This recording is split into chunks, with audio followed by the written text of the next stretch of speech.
Right, let's get some actual numbers on the Derby and Oaks crowd. Jonathan Harding, you've been doing a little bit of research this morning. You've been talking to the Jockey Club. What are they saying about the crowd? Certainly been trying to, yeah. 27,000 yesterday and 19,000 on Friday. And how does that relate? They were saying 10% up Friday, is that right? I'm not entirely sure. It's harder than it ought to be to find those figures actually this morning, but I think it's about what they would have expected. It did feel a little bit quiet on the Friday, just the feel of the place, but it was cold and damp, yeah. Which wouldn't have helped, of course, certainly with the hill. But yeah, those are the figures for the weekend. And of course, the visual, Stuart, is the hill. The visual is the hill. So if the hill's quite empty, people go, oh, nobody's there. Yeah. Of course, that's not the paying customers. No. And really what the Jockey Club, I guess, are interested in is how many people are actually in the grandstand. Yeah. But of course, the visual is for sure. The grandstand felt fairly busy yesterday. I only got there just before the Derby, but there seemed to be plenty of people around for that. And the idea of filling the hill was a big kind of marketing push a few years ago. Do you think it's something that's still important to try and get that area sort of looking and feeling vibrant, like a Melbourne Cup, Kentucky Derby style infield? I do. I think, you know, it's been... I was interested, you interviewed the new... GM, yeah, Tom Sams. And he was saying that they hadn't concentrated on the hill this year and that there was something they were going to do in 2, 3, 4 years' time. Am I right about that? Yeah, I think that it's gone in waves of priority, I think. I guess they're trying to prioritise other things at the moment. I mean, you know, I think it's important that the hill, you know, it doesn't seem to be marketed. It's free, you know, and not everybody seems to be aware of that anymore. You know, it's never taken me less time to get into Epsom as it did yesterday. You know, I was in there no time at all. Now that's either brilliant traffic management or it's fewer people there. Yeah. So it felt down to me yesterday. Okay, but the 27,000 that's the official crowd figure, is it? Yes. From yesterday, 19,000 on Friday. So what are the key points that could make the Derby Festival feel more vibrant and relevant and interesting? We talked to Tom last week about the Saturday idea of having Oaks Coronation Cup Derby with a number of other events and bits and pieces going on around it. Personally, you know, I said this to anybody who'd listen. If you're really going to, ironically, yesterday there wasn't anything else on. In terms of other sport, that we weren't competing with a test match or a Champions League final or anything else. But it's all, so, you know, perhaps I'm entirely wrong about this, but it's always felt to me that the Saturday isn't working because over the years, 4 years out of 5, you're competing with something. Nobody in this country works on a Friday anymore. You know, Friday afternoon. If you're going to change it, if I was in charge and going to change it, I'd move it to Friday afternoon. Or Friday evening, yeah. Yeah, Friday evening when, you know, 20 years ago, Stuart, whenever we went racing on a Friday, it was a nightmare. Now, it's the roads are the emptiest they are all week, aren't they? Yeah. That might be a positive legacy of COVID. We were talking about COVID legacies. Nobody working on a Friday. Yeah. So, you know, not even 20 years ago, 10 years ago. So, you know, I personally would move it to a Friday afternoon, and then you're not competing with anything. When I said that to Woody Carson yesterday, he said, "Well, you're competing with rugby league," but that's because he's involved in it. But you know, that would be one option. They need to do something, in my opinion. You know, it's not working on the first Saturday in June, in my opinion. Okay, Stuart, what do you think? I and others have talked quite a bit about the possibility of an evening coming into play somewhere here. Yeah, for sure. I mean, I don't know. It's a difficult question to answer. I think we need to try and make the Derby more relevant to people who have just a passing interest in racing. It used to be everyone went to the Derby and it was a huge thing. The hill was all full with people who'd only go racing once a year. That's not happening at the moment now. And, you know, we need to try and get back to somewhere near that. How we do it is a question above my pay grade, I'm afraid. I'm going to put my pith helmet and suit of armour on here and talk about the draw that took place in Epsom town centre. Did you enjoy that? I did. I mean, I just... Go on, it must be reassuring for you to know that you've got a future as a bingo caller if ever you have to retire from racing. Oh, dear. So the idea is that you're engaging with the community. Now, what is, and this is no disrespect to Epsom, but what is a fairly standard southeastern British town with a normal British-looking sort of high street and market area on a damp Thursday morning, you're not likely to get an awful lot of people around. Having said that, I think an effort could have been made to get a few more people there. The idea is to engage with the community. I think on that level, if I was going to defend what we were trying to do, not that I was responsible for putting it together, I just turned up and do my job and go. But I will say, good on them for trying. You're not so sure. No, I think absolutely good on you for trying. I think I get the point about you've got to engage with the community, the local community. I get that. I think we all do. But how you go about it is difficult. I certainly wouldn't. It's difficult. It's unfair to sneer at what they were trying to do. That's unfair on Thursday morning, but perhaps rent a crowd would have helped. Yeah, I think so. I mean, it was good. It was good fodder for social media Mickey taking, which I was... I wonder, I always think those draws are far more interesting when the connections get to pick their stall. Yeah. And I wondered if you'd be going out of what we do at the moment, but if we declared on Thursday, but didn't do the draw till Friday, had it at the races on Oaks Day, you'd have everyone there, and then the people could pick their draw. That might work a little bit better. And, a bit like we do with the Stewards Cup. And create some interest in debating who's going to pick which draw, and it would create a talking point at least. Is there room, or are connections, owners, trainers, jockeys too busy for some massive social event during Derby week? Or is it just too much? Yeah. Where you do draws and all this sort of stuff? I mean, inevitably what happens with the Stewards Cup is when you just send a representative to do the draw. But if it was on the Friday when you're racing... I agree with that. At 12 o'clock, everyone's there anyway. Yeah. And you make a bit more of a... And you make a bit more of a fuss about it. Yeah. And of course, there's two separate things with the community engagement thing as well, Jonathan, isn't it? That actually down there on Thursday morning, for all the belters that were getting chucked on Twitter and elsewhere, is that there were people who were running a lot of the local shops, local franchises, local market stalls, who were kind of wandering by and saying, oh, what's going on here? And, oh, yeah, the Derby, and chatting away. Now, you're not going to see that in the back of an empty shop with the rain pouring down and what have you. But that can work, but you're not actually presenting a big, grand-scale, professional-looking thing. You're doing something that looks a bit like a village fete. Well, exactly. The clip that went out on Twitter was the kind of couple people wandering in the background, looking over, thinking, what are those fools doing over there, sort of thing. It just looked surreal. It would take time to bed in, wouldn't it? That's the thing as well. It was a first crack, and I think the idea is completely sound. The execution probably a little bit off the mark with the ping pong balls, and the rain certainly didn't help. But at the same time, my default position is I'd rather they tried something rather than do nothing at all. And I think they're looking at Liverpool and Aintree and trying to think, how can we foster the same connection with the race? And they're starting from quite a low point, so let's see where they can get to. Well, I'll be selling some homemade jams on my stall this afternoon. As I said earlier in the week, I was nowhere near as embarrassed for myself as others were on my behalf. Anyway, on we go. The levy collapse, which is rather more fundamental and rather more embarrassing for the sport. This deal has not been done. The election got in the way. We spoke about it briefly on the show last week, and Lee, who was on the show last week, has written a double-page kind of blow-by-blow account of how all the personalities in the sport have contrived to sort of render this, not meaningless, but it hasn't happened, Rafe.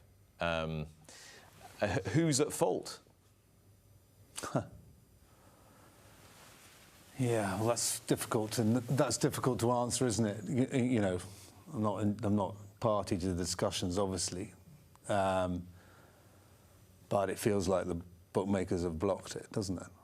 And well, it sounds like the betting industry put a deal on the table 2 or 3 times that the racing industry wasn't happy with, and then the question is, they ran the clock down, didn't they? Yeah, has the sport overplayed its hand or overvalued its hand in the interim or not, or were they right to stick out and stick out and stick out and stick out? I think they're right to stick out, personally. You know, I would. You know, there was various discussions in the background where, you know, BHA were trying to go the softly route, you know, and other negotiations were put on hold as a result of the levy of the BHA, you know, view that. Those other negotiations needed to wait so that it didn't jeopardise the levy agreement. Well, you know, we've all heard that in the past. You know, that's, you know, recency bias. You know, it doesn't work. You've got to go head on at them and make sure it happens. You know, you've got to hold out for the best possible deal, because otherwise they'll roll you over. They've been rolling us over for 50 years, and this is just another example. One of the problems we've got is we are the only country that runs this system to fund racing. All the other jurisdictions, we were talking about international racing earlier on, they're all blooming through a tote-based system. And in UK is the only country that has a levy-based system. And we don't get any help from the government.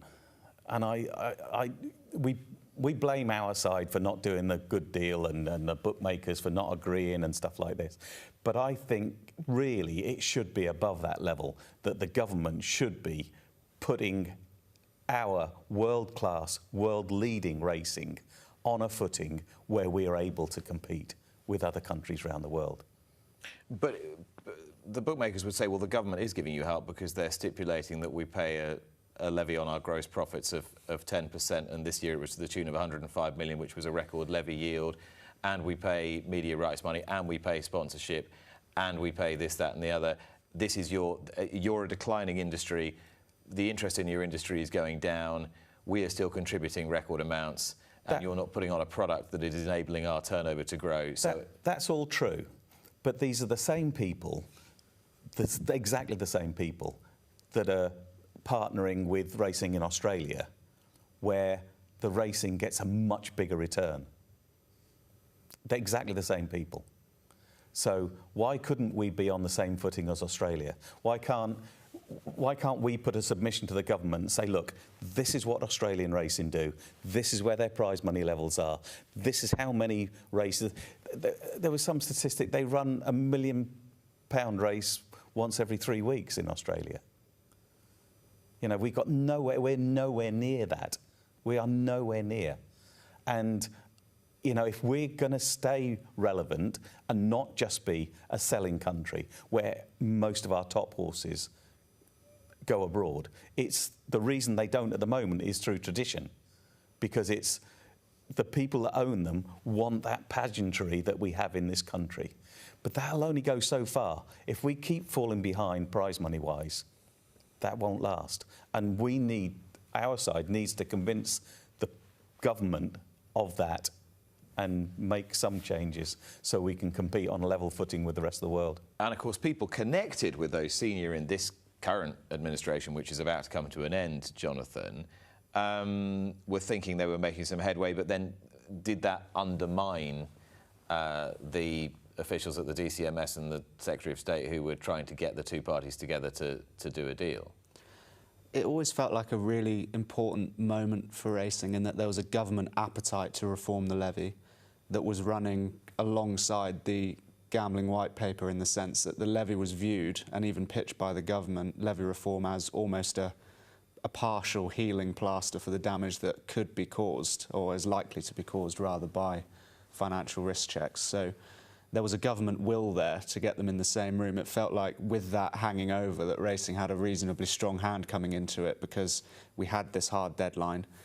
It was going into that room with the bookmakers knowing that they had to reach an agreement. But I sense on the bookmaker side it's not agreed until everything is agreed. And I think racing was maybe looking for a more holistic solution, whereas the bookmakers were quite focused on this is reasonably what we're going to offer.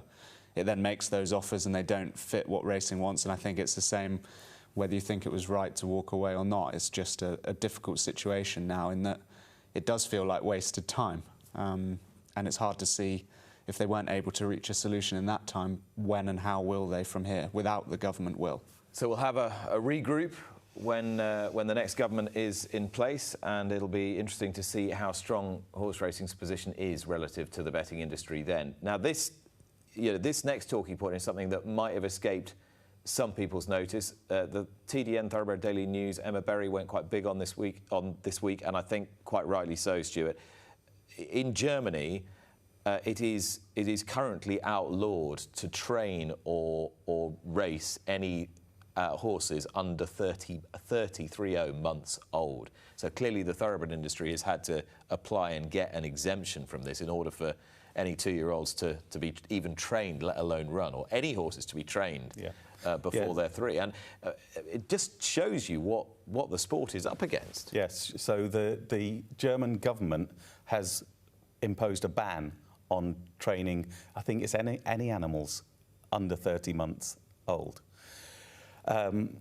And racing has got a stay of execution for 2 years while they look into not only the physical but the mental aspects of what is involved in training 2-year-olds. All the evidence irrefutably suggests that the earlier we start them, the better they are, the stronger they are, the more races they have, the sounder they are. It's beneficial for young racehorses to start work early. But we've got to convince people who know nothing about horses of this. And this is a very dangerous situation, because if Germany go through and enforce this, they have a big influence in Europe, and they will be trying to influence other racing jurisdictions in Europe to do the same thing. So we had... but there's not an appetite within the German racing industry? No, not the German racing industry, no. And we had... I'm part of the Beaufort Cottage Educational Trust. I'm a trustee. And the trustees invited a lot of people from Europe to a conference in the Jockey Club last week where John Gosden spoke, and we had a number of other speakers. All spoke in favour of training young racehorses. They were vets, there were behavioural analysts. All of them said the earlier you start them, the better it will be.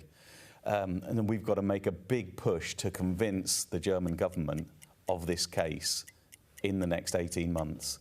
It's a very important point. Because even if you've got a very backward National Hunt store horse, for example, who you're not going to run till they're 5 or 6, you still want to be getting on them at exactly, 2 and bringing them along, slowly, just doing a little bit. I mean, Rafe, if you get something that's sent you and hasn't had anything, I mean, I'm sure you have had horses like this down the years. It's pretty difficult to train. Plenty. We've had plenty like that. There was 2 studies done, wasn't there? One in the Southern Hemisphere and one in the Northern Hemisphere that said the soundest horses were the ones who ran at 2. The next soundest were the ones who were trained at 2, and the least soundest were the ones who weren't trained until they were 3. It's there in black and white. It shouldn't be difficult to persuade. Well, no. See, the government that's the German government. So when a horse is 18 months old, it's the equivalent of a 15-year-old child, and they're ready to start athletic ability.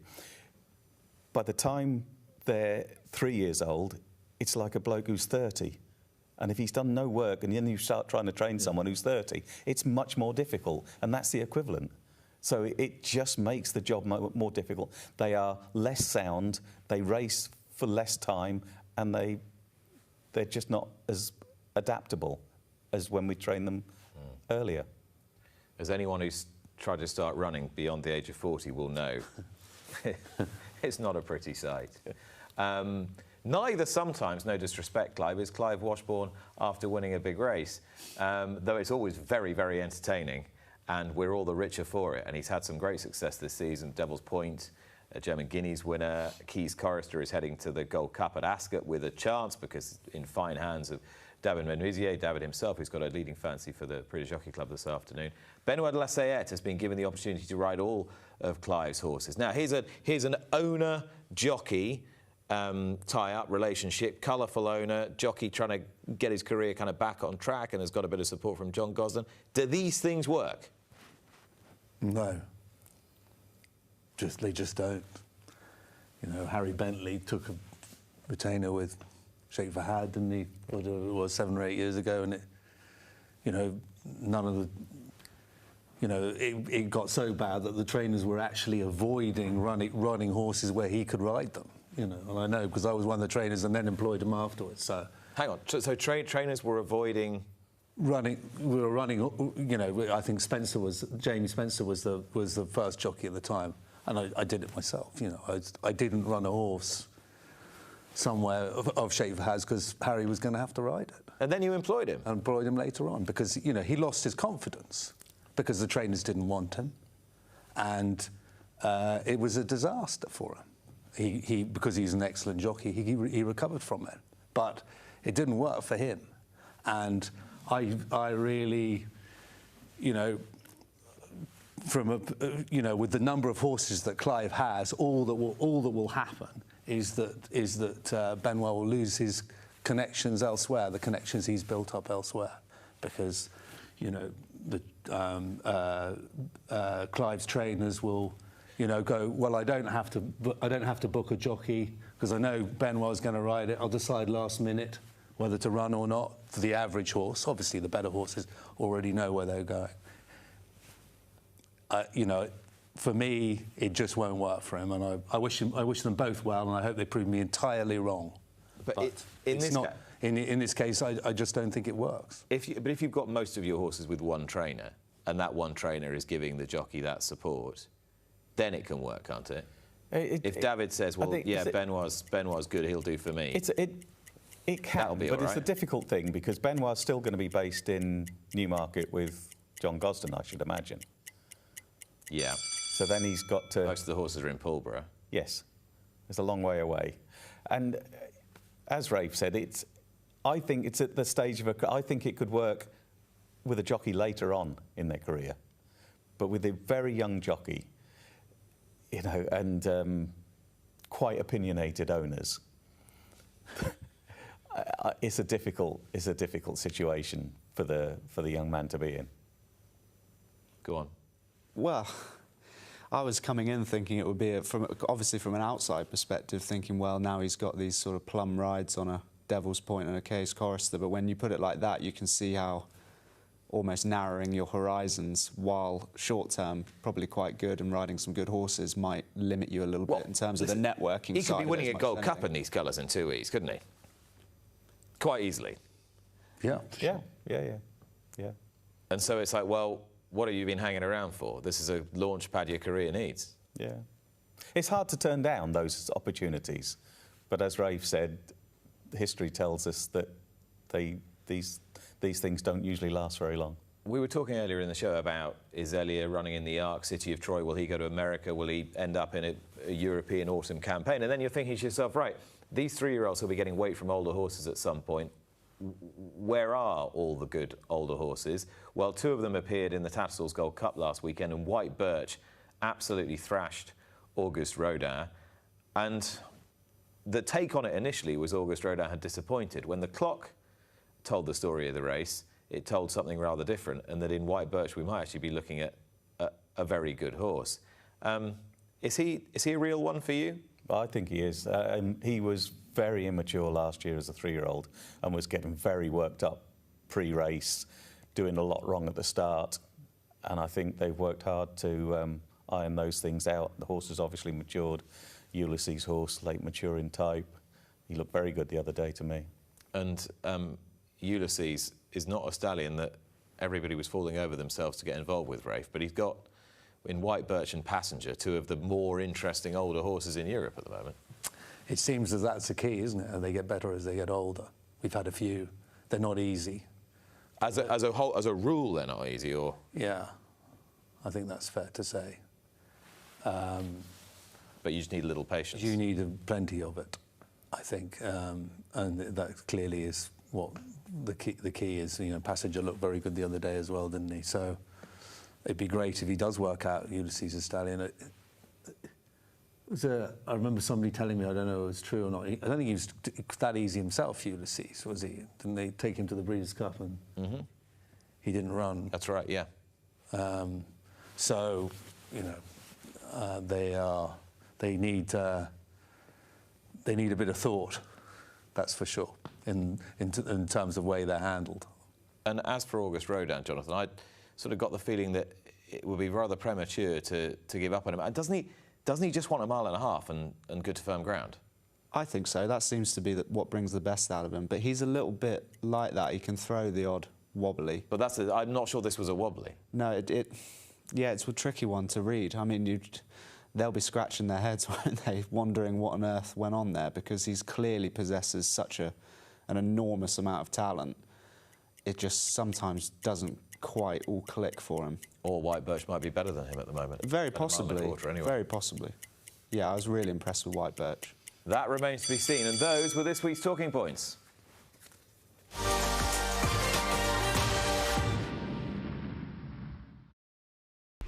Watch live racing now on racingtv.com.